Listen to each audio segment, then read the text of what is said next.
20 ساڵ بەسەر شەیدبوونی کاوە عەلی ساڵح ناسراو بە شەید دکتۆر سیروان تێپەڕی و لە شاری سلێمانی بە مەراسیمێک یادی کرایەوە. لە مەراسیمەکەدا یاسین عەلی برای شەهید دکتۆر سیروان ڕایگەیاند.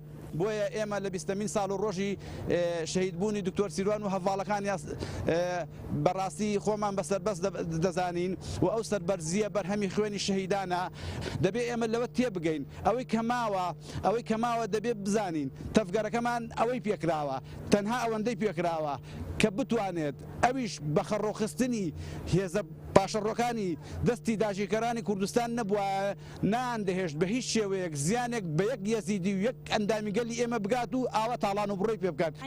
هەروەها ئەندامی کۆمیتەی شەهیدانی پەکەکە لە باشووری کوردستان بەیان فەرەج وتی ئێمە لە ساڵیادی دکتۆر سیروان و شەهیدانی هەر چوار پارچەی کوردستان وە بیردێنینەوە ئەڵێن شەهید نامرن بژی ڕێبەر ئاپۆ. هەر لە مەراسیمەکەدا هاوسەرۆکی هەرێمی سلێمانی تەفگەری ئازادی کۆمەلگای کوردستان حاجی ئازاد ڕایگەیاند.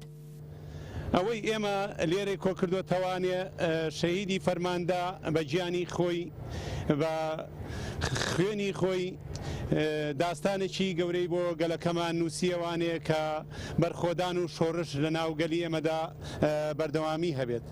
ئێمەش وەکو تەفگەری ئازادی بەڵێن دەدەین کە درێژە پێدەری ڕێگاکەیان بین.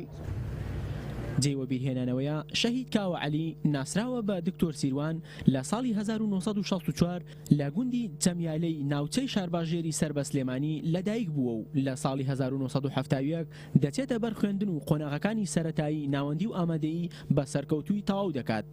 لە ساڵی 1983 لە زانکۆی بەغداد لە کۆلیژی زانستەکان وەردەگیرێت، بەڵام بەهۆی چالاکیە سیاسیەکانیەوە شەهید سیروان دەستبەرداری خوێندنی زانکۆ دەبێت. لە ساڵی 1994 وەک ڕۆژنامەوان نووسەر و وەرگێڕێکی بەتوانە سەرپەرشتی ڕۆژنامەی وڵات دەکات و ڕۆڵێکی گرنگ دەبینێت لە پێشخستنی ئەو ڕۆژنامەیە. لە ساڵی 1995 ئامادەکاری بۆ دامەزراندنی ڕێکخراوێکی نەتەوەیی و دیموکراتی دەکات و لە بەهاری هەمان ساڵدا ڕێکخراوی یەکێتی نەتەوەیی دیموکراتی کوردستان دادەمەزرێنێت. لە ڕۆژی 4 تشرینی یەکەمی ساڵی 1996دا لە ئاوایی قەلاچۆغەی سەیدکەریمی سەربە ناوچەی ئاغجەلەر کە دەکەوێتە ڕێگای نێوان شاری کەرکووک و سلێمانیەوە لە کاتی بە ئەنجامگەیاندنی کارەکانیان لە هێرشی کۆمەڵێک چەکداری شەڕی کوردکوژی لەگەڵ چوار لە هەڤاڵانی بەناوەکانی حاجی قامیشلۆیی، بابان، دیلان ماردینی، عەکید گەرمیانی شەهید دەکرێن.